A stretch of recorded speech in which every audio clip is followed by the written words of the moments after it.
आता होऊन जाऊ दे साऱ्या जगाला पाहू दे पडू दे पाऊल पुढं जरी काट पाया खाली लाख येळा येऊ दे पडू दे पाऊल मोठी लढाई. नमस्कार. आता आपण आलो आहे तालुका सुधागड, जिल्हा रायगड, पाली या क्षेत्रातील नाडसूर या गावामध्ये. नाडसूर या गावामध्ये नागेश्वर महाराजांचं मंदिर आहे. तिथे पाठी त्यांची ग्रामस्थांची आपली ही बोरवेल आहे. याच्यामध्ये रस्सी अडकलेली आहे. तर साधारण आता कॅमेरा इन्स्पेक्शन केल्यानंतर आपल्याला कळतंय की रस्सी जी आहे ती एक 75 फुटावरती येऊन पडलेली आहे, अडकलेली आहे. तर आपण आता काढण्याचा प्रयत्न करूया. बघू आता तुम्ही पुढील व्हिडिओमध्ये तुम्ही कंटिन्यू बघालच. तू आभाळ आभाळ वादळ तुझ तू राजा आसमानीच बळ दहावजी धगधगता श्वास आता बेभान पेटू दे पडू दे पाऊल पुढं सधी काट पाया खाली लाख येळा येऊ दे पडू दे पाऊल पुढं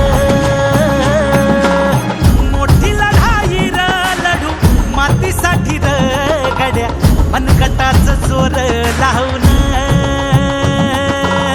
ताटला जरी अंधार एकजूट होऊ आज दिवा देऊ तेज धावर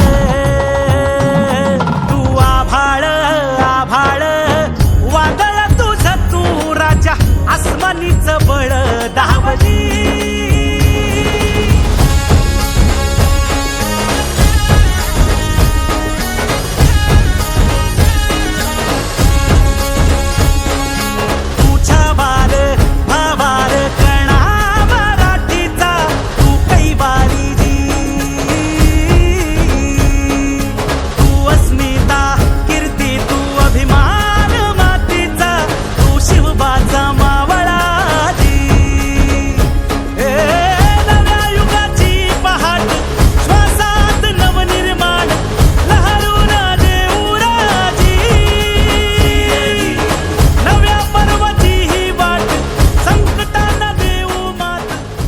व्हिडिओमध्ये की 75 फुटावरती आपली रस्सी तुटून अडकलेली आहे. तर आता आपण काय करूया, आता असा जॉब आहे आता आपण टाकून चेक करूया. आता सिंगल जॉब आहे आपला, सिंगल जॉबवर आपण काढायला प्रयत्न करूया.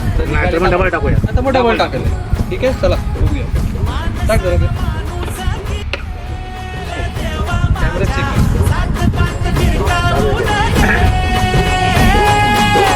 मोठी लढाई र लढू मातीसाठी र गड्या मनगटाच जोर लावून ताटला जरी अंधार एकजूट होऊ आज दिवा देऊ तेज धावर तू आभाळ आभाळ वादळ तुझ तू राजा आसमानीच बळ दहावजी. तू आभाळ आभाळ वादळ तुझ तू राजा आसमानीच बळ दहावजी.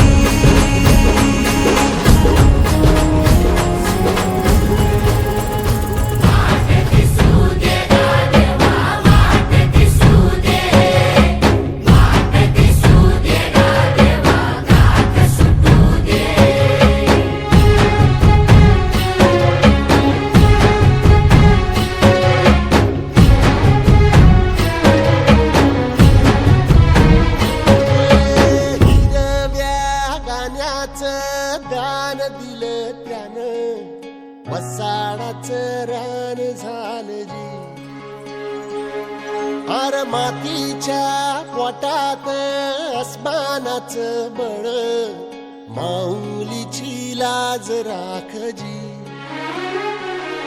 या विनमिन त्या दिव्याला तू साकड घाल, या तळमळ त्या जीवा